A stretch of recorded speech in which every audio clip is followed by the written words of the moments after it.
یہ عظیم سلطنت دیکھ کر وہ جان گئی کہ سلیمان علیہ السلام صرف بادشاہ ہی نہیں نبی بھی ہیں، چنانچہ اس نے فوراً ایمان قبول کر لیا۔ سلیمان علیہ السلام کا سب سے بڑا کارنامہ یہ ہے کہ آپ نے مسجد اقصی تعمیر کروائی۔ اس کی پہلی تعمیر یعقوب علیہ السلام نے کرائی تھی۔ صحیح حدیث میں ہے کہ رسول اللہ صلی اللہ علیہ وسلم سے پوچھا گیا زمین میں کون سی مسجد سب سے پہلے تعمیر کی گئی؟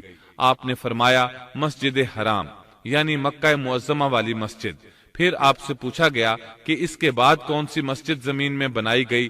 آپ نے جواب دیا مسجد اقصی۔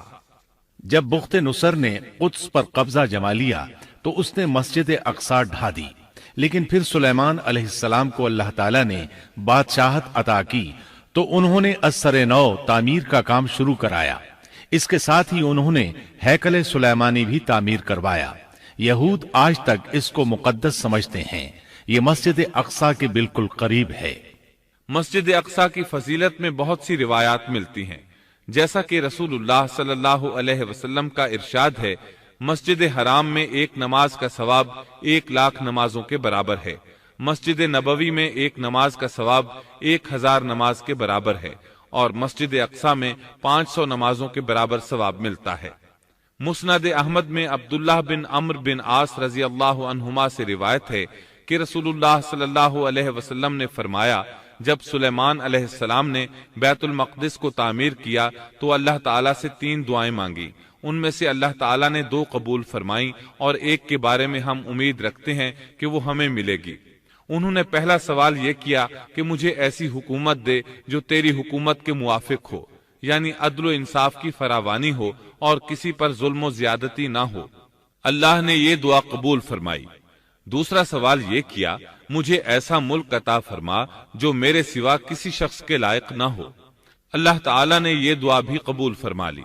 تیسرا سوال یہ کیا کہ جو شخص بھی گھر سے نکلے اور وہ مسجد اقصی میں نماز پڑھنے کا ارادہ رکھتا ہو تو وہ اپنے گناہوں سے اس طرح نکل جائے جس طرح کے پیدائش کے دن تھا۔ اس تیسرے سوال کے متعلق رسول اللہ صلی اللہ علیہ وسلم نے فرمایا، امید ہے یہ دعا اللہ نے ہمارے لیے رکھ لی ہو۔ اللہ تعالیٰ نے انہیں اس قدر طاقت اور قدرت عطا فرمائی تھی، لیکن اس کے باوجود آپ بشر تھے اور موت ہر بشر کو پہنچ کر رہتی ہے۔ انسان جس قدر بھی قدرت حاصل کر لے، جتنا بھی غلبہ پالے، جتنی بھی عظمت حاصل کر لے، لیکن موت سے نہیں بچ سکتا۔ اللہ تعالیٰ نے تو نبی کریم صلی اللہ علیہ وسلم کے متعلق فرمایا ہے، سورۃ الزمر آیت 30 میں ہے، بے شک خود آپ کو بھی موت کا مزہ چکھنا ہے اور یہ سب بھی مرنے والے ہیں۔ اللہ تعالیٰ نے چاہا کہ سلیمان علیہ السلام کی موت سے بھی لوگوں کو عبرت ہو اور نشانیاں ظاہر ہوں، کیونکہ اس دور میں لوگ جنات کے فتنے میں مبتلا تھے۔ یہ خیال کرتے تھے کہ جنات کو غیب کا علم ہے۔ اللہ تعالیٰ نے چاہا کہ لوگوں کو سلیمان علیہ السلام کی موت کے ذریعے بتائیں کہ جنات کو علم غیب نہیں ہے۔ ایک دن سلیمان علیہ السلام نے جنات کو سختی کے ساتھ مسخر کیا اور وہ آپ کے سامنے کام کرنے لگے۔ آپ ان کی نگرانی کرتے رہتے۔ جنات کے دلوں میں آپ کا بہت خوف تھا۔ آپ انہیں سستی کرنے پر سخت سزا دیتے تھے۔ آپ کھڑے ان کی نگرانی کر رہے تھے۔ اس وقت آپ کی عمر 150 سال تھی۔ جنات بیت المقدس کی تعمیر میں مصروف تھے۔ ایسے میں آپ نے اپنا عصا پکڑا اور اس پر اپنی ہتھیلیاں ٹکا دی، پھر ہتھیلیوں پر اپنا سر رکھ دیا۔ اس طرح ان کی نگرانی کرتے رہے۔ اسی حالت میں اللہ تعالیٰ نے آپ کی روح قبض کر لی، تاہم آپ کی آنکھیں کھلی رہیں۔ ادھر جن مسلسل کام میں لگے رہے۔ وہ یہی خیال کرتے رہے کہ سلیمان علیہ السلام زندہ ہیں اور انہیں دیکھ رہے ہیں۔ آپ کا خلیفہ آیا تو وہ جان گیا آپ انتقال کر گئے ہیں، لیکن اس نے بھی جنات پر یہ بات ظاہر نہ کی۔ اس طرح 2 سال گزر گئے۔ جن اس قدر سخت نگرانی پر حیران تھے۔ وہ دیکھ رہے تھے کہ 2 سال سے سلیمان علیہ السلام نے حرکت تک نہیں کی، پلک تک نہیں جھپکی۔ ادھر اللہ تعالیٰ نے دیمک کو سلیمان علیہ السلام کے عصا پر مسلط کر دیا۔ وہ اندر اندر لاٹھی کو کھوکھلا کرتی رہی۔ آخر لاٹھی ٹوٹ گئی۔ سلیمان علیہ السلام زمین پر گر گئے۔ اس وقت جنات کو پتا چلا کہ انہیں فوت ہوئے تو عرصہ دراز ہو چکا ہے۔ تب انسانوں کو بھی معلوم ہو گیا کہ جنات کو غیب کا علم نہیں ہے۔ اللہ تعالیٰ سورہ سبا آیت 14 میں فرماتے ہیں، پھر جب ہم نے ان پر موت کا حکم بھیج دیا تو ان کی خبر جنات کو کسی نے نہ دی سوائے گھن کے کیڑے کے جو ان کے عصا کو کھا رہا تھا۔ پس جب سلیمان گر پڑے تو اس وقت جنات نے جان لیا کہ اگر وہ غیب دان ہوتے تو اس ذلت کے عذاب میں مبتلا نہ رہتے۔ اس طرح اللہ تعالیٰ نے لوگوں کو مطلع کر دیا کہ جنات بھی مخلوق ہیں، غیب دان نہیں۔ جی ناظرین، آپ نے اس ویڈیو میں دیکھا کہ سلیمان علیہ السلام کو اللہ سبحانہ و تعالیٰ نے کون سے معجزات عطا فرمائے تھے اور صلاحیت اور حکمت کے ساتھ فیصلہ لینے کی کیا طاقت عطا کی تھی۔ سلیمان علیہ السلام کے وہ سارے واقعات بھی اس ویڈیو میں بیان کیے گئے ہیں جو ان کے ساتھ ہوئی تھی، جیسے ہدہد کا واقعہ اور ملکہ سبا کا واقعہ اور وہ 2 ماؤں کا واقعہ جس کی اولاد کا فیصلہ نہیں ہو پا رہا تھا، وہ سلیمان علیہ السلام نے ایک حکمت کے ذریعے کر دیا۔ جی ناظرین، اگر آپ کو یہ ویڈیو پسند آیا ہو تو اس کو لائک کریں، شیئر کریں اور سبسکرائب کریں چینل کو۔ میں نیکسٹ ویڈیو میں پھر ملوں گی، تب تک کے لیے اللہ حافظ۔